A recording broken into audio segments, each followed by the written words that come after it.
Ever catch yourself humming a tune, but can't remember who sang it? That's the mystery of the one-hit wonder. In 1976, the charts were flooded with soft rock, disco, and TV jingles that shot up the rankings, then vanished without a trace. But behind every fleeting hit was a story, sometimes strange, sometimes heartbreaking, always unforgettable. Today, we're digging up a set of unforgettable tracks from that wild year, 10 for sure, and maybe one or two bonus tracks at the end, so stick around. Let's rewind the dial and hear them one more time. Moonlight Feels Right, Starbuck. This one opens with a breeze and ends with a marimba solo that's impossible to forget.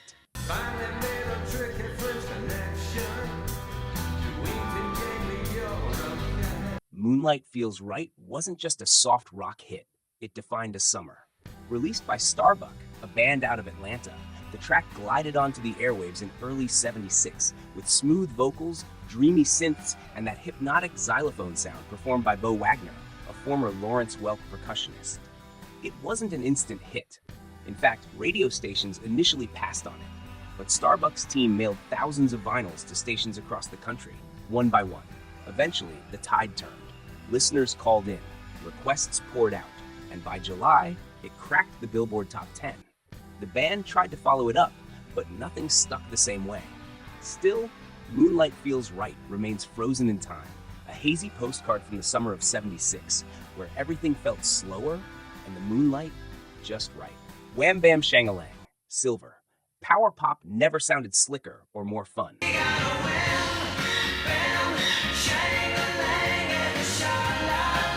Wham Bam Shangalang came out of nowhere in 1976, courtesy of Silver, a California band with a laid-back vibe and studio-polished to spare. The song was pure ear candy, bouncy, harmony-rich, and impossible not to sing along to. It felt tailor-made for FM radio, and that was no accident. The track was written by country rock songwriter Rick Giles and handed to Silver by none other than Arista Records head Clive Davis. The band recorded it, but it was Davis who spotted its potential and gave it the push it needed. By summer, it was climbing the charts, eventually peaking at number 16. Despite the catchy hook, Silver couldn't turn the moment into momentum. Their self-titled album didn't produce any other hits, and the band faded quietly into the background. But Wham Bam Shangalang? It never really left. From movie soundtracks to retro playlists, it's the kind of song that sneaks up on you. And once it's in your head, it doesn't leave without a smile. Shannon, Henry Gross. Sometimes a song sneaks past the noise and hits you right in the heart.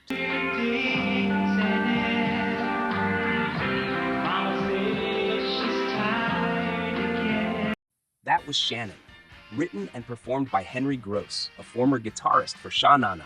The track told the story of a lost dog, but not just any dog.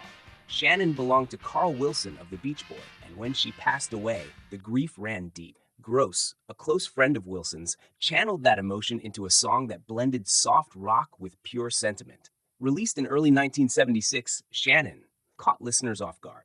It wasn't flashy, it wasn't loud, but it was honest, and that honesty resonated. The single climbed to number 6 on the Billboard Hot 100 and became Gross's only major hit. Critics sometimes wrote it off as too sweet, too soft. But for fans, it was a quiet reminder of how love and loss can sneak into music in the most unexpected ways.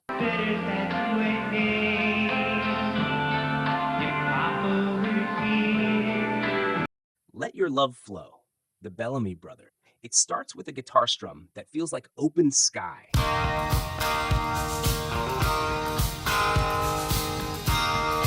And then it just takes off. Let Your Love Flow was the debut single for the Bellamy Brothers, two Florida-born siblings who blended country warmth with pop sparkle. But here's the twist. The song wasn't written by either of them. It came from Larry E. Williams, a roadie for Neil Diamond, who passed it along through a music publisher. The Bellamys ran with it. Their version dropped in 1976 and didn't take long to find its rhythm. It hit number 1 on the Billboard Hot 100, a crossover success that didn't quite match where their careers would go. After this song, they leaned hard into but this one moment, it was pure soft rock gold. Welcome back, John Sebastian. Have all changed since you hung around, but those dreams have remained and they've turned around. It started as a theme song, but ended up on radios across the country. When producers of the sitcom Welcome Back, Cotter approached John Sebastian to write a tune. They had one request: something simple, warm, and memorable. Sebastian, former frontman of the Lovin' Spoonful, delivered just that. What he didn't expect? That the song would outgrow the show. Welcome Back struck a chord far beyond TV screens. Its laid back acoustic vibe and heartfelt lyrics felt like a hug from someone you hadn't seen in years. Released as a full single in 1976, it soared to #1 on the Billboard Hot 100, making Sebastian one of the few artists to hit the top as both a band member and a solo act. He didn't chase another pop hit after this, by choice. Sebastian returned to his folk roots, playing smaller venues and avoiding the spotlight. Happy Days, Pratt and McLean. Some songs don't just play, they set the mood for an entire era. Happy Days was the perfect match for the hit TV show of the same name, but it didn't start there. The first 2 seasons of Happy Days used Bill Haley's Rock Around the Clock as the theme, but by season 3, producers wanted something original, something upbeat and unmistakably there. Enter Pratt and McLean, a duo from Utah with the vocal chops and pop sensibility to pull it off. Backed by legendary producer Michael Omarchian, they laid down a retro-styled track that channeled sock hops, soda shops, and simpler time. Released as a single in 1976, it rocketed to #5 on the Billboard Hot 100. But that was their moment. Follow-up songs didn't connect, and the duo quietly faded out. Still, every time the opening notes hit, you're instantly transported back to jukeboxes and leather jackets. Making Our Dreams Come True, Cindy Greco.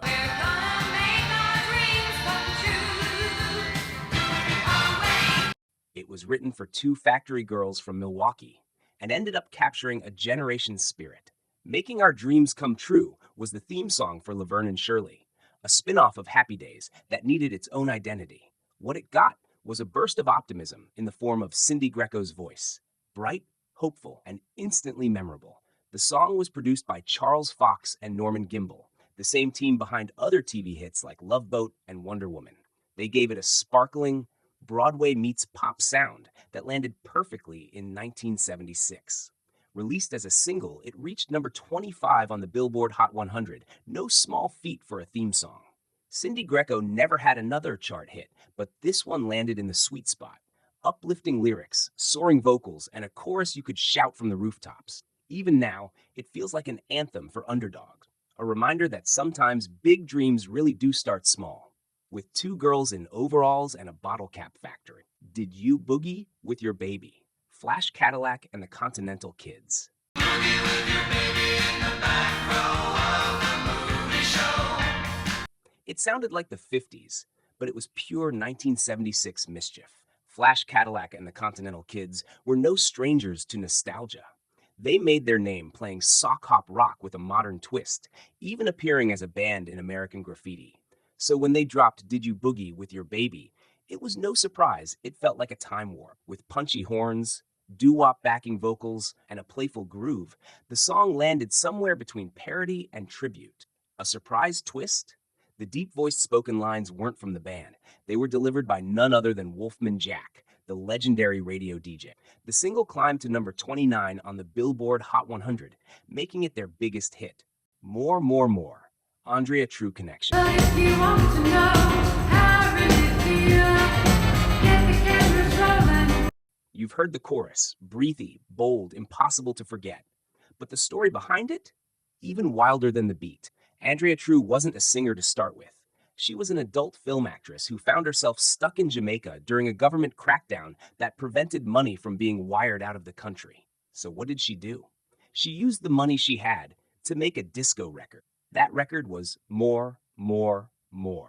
With production from Greg Diamond, the track turned into a pulsating, glitter-drenched anthem.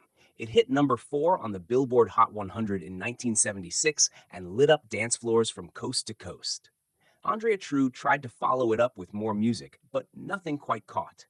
The disco wave eventually broke, and she quietly stepped away from the spotlight. Love Really Hurts Without You, Billy Ocean. Before the Grammy wins, before the stadium tours, Billy Ocean was just trying to get noticed.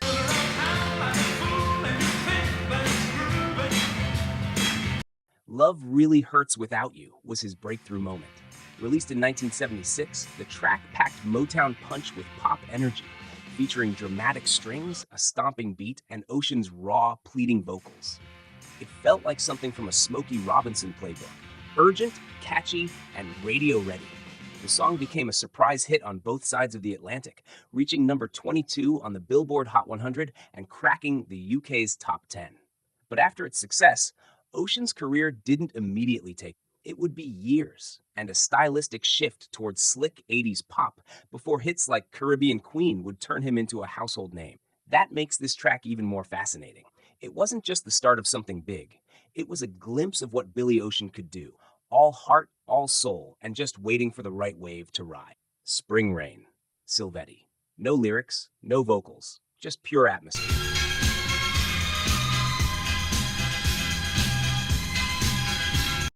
Is one of the few instrumentals that managed to break through in the disco era.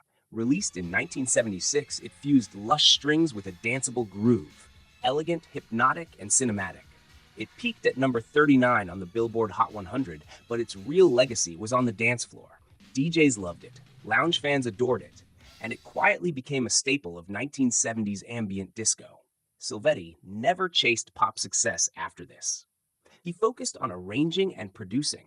But Spring Rain lives on in commercials, movies, and playlists built for golden hour nostalgia. Some songs explode, others drift in like a breeze. In 1976, the charts were packed with dreams. Some shouted from rooftops, others whispered through late night radios. Not all of these artists stuck around, but for a brief, shining moment, they had their say.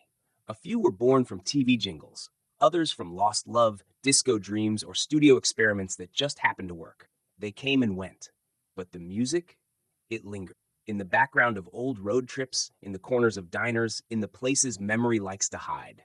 So, which track hit you hardest? Which one took you right back? Drop your favorite below and let us know which year we should explore next. Because the magic of a one hit wonder is that it only had to happen once.